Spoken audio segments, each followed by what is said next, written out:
Hello everyone, welcome to the session for complete revision of engineering mechanics. In this session we'll continue with resolution of forces. So first, what is resolution of forces? The process of splitting up the given force into number of components without changing its effect on the body is called resolution of forces.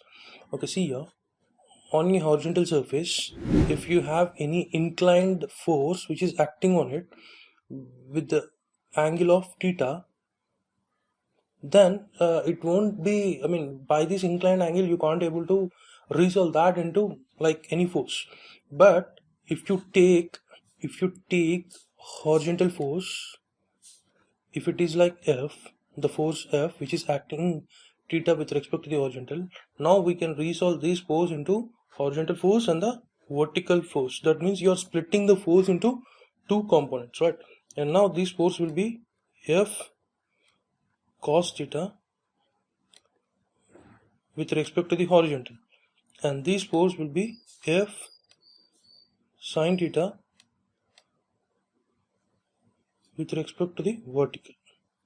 Okay, so the process of splitting up the given force into number of components, but here we can have only two components, which is like horizontal component and the vertical component, without changing its effect on the body is called resolution of force.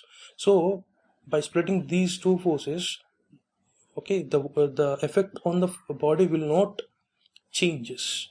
Whatever the effect is happening by the single force, the same effect will be happen with these two component forces. Okay, this process is called resolution of force. The next one is principle of resolution. The algebraic sum of resolved parts of a number of forces in a given direction is equal to resolved parts of their resultant in the same direction.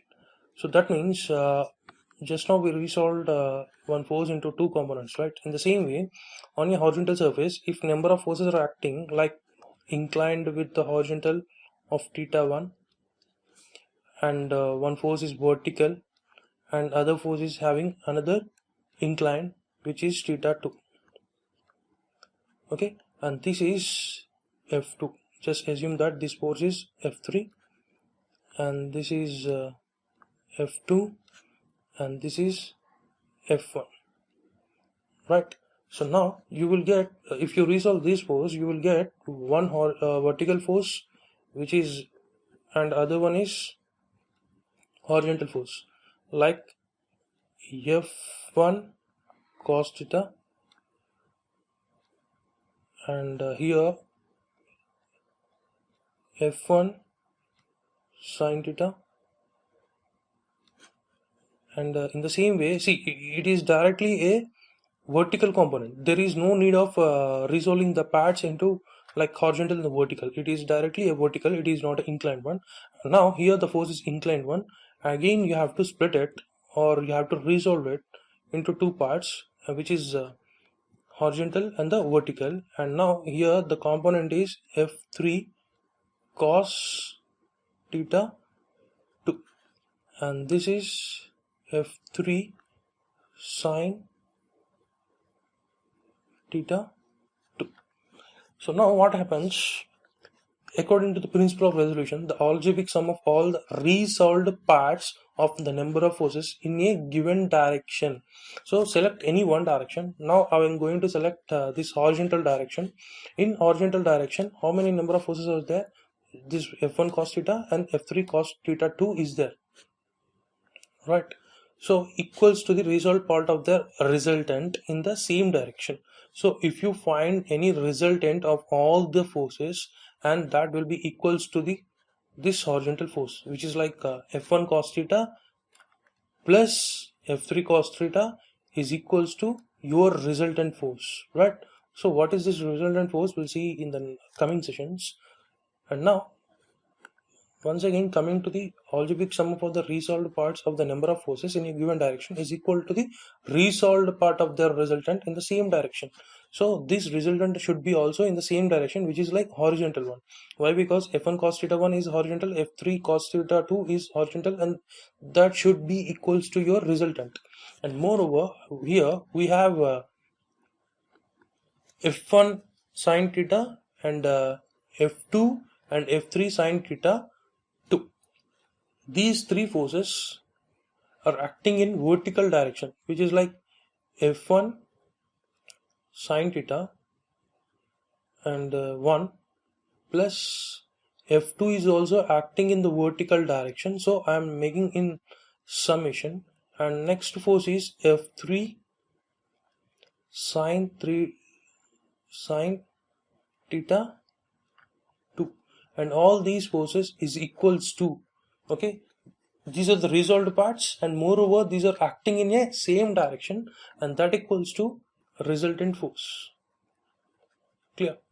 And this resultant force should also act in vertical direction.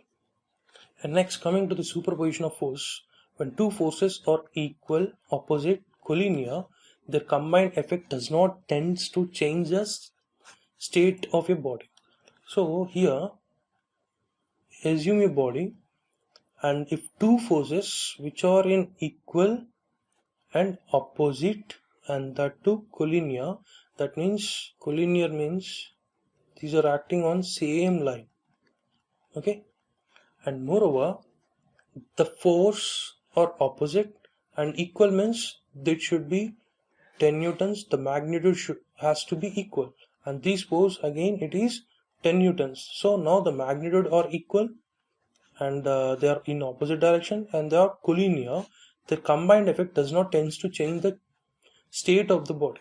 So it won't changes the state of the body, it will be in equilibrium. Why? Because the two forces which are acting in opposite direction and equal, they are acting in a collinear, that means they are acting in a line of action, same line of action, so that's why there won't be any change in the body, and thus that is your superposition of force.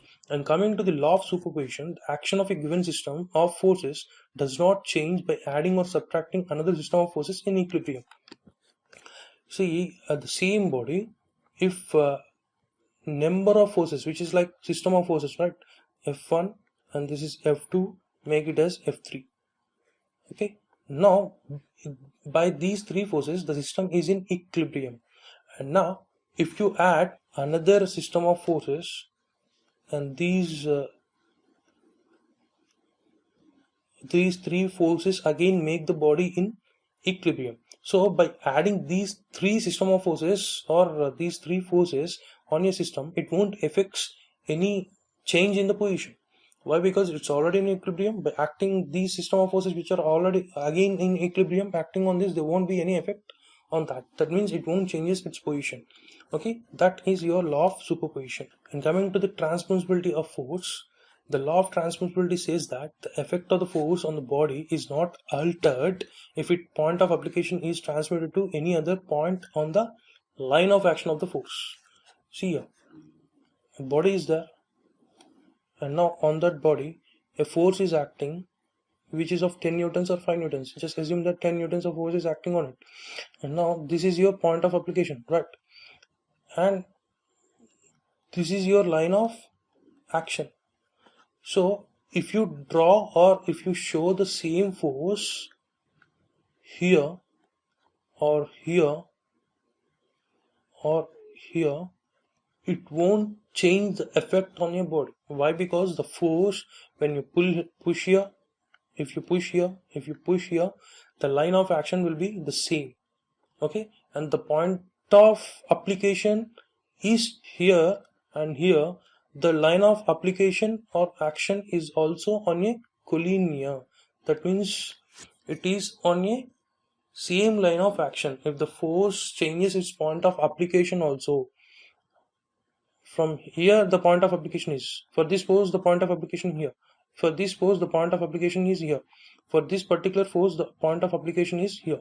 So the point of application is changing, but line of action is not changing. Because of that, it won't alter any body, it won't changes the position of the body, okay. That's your law of transmissibility. We'll continue in the next session. Thank you.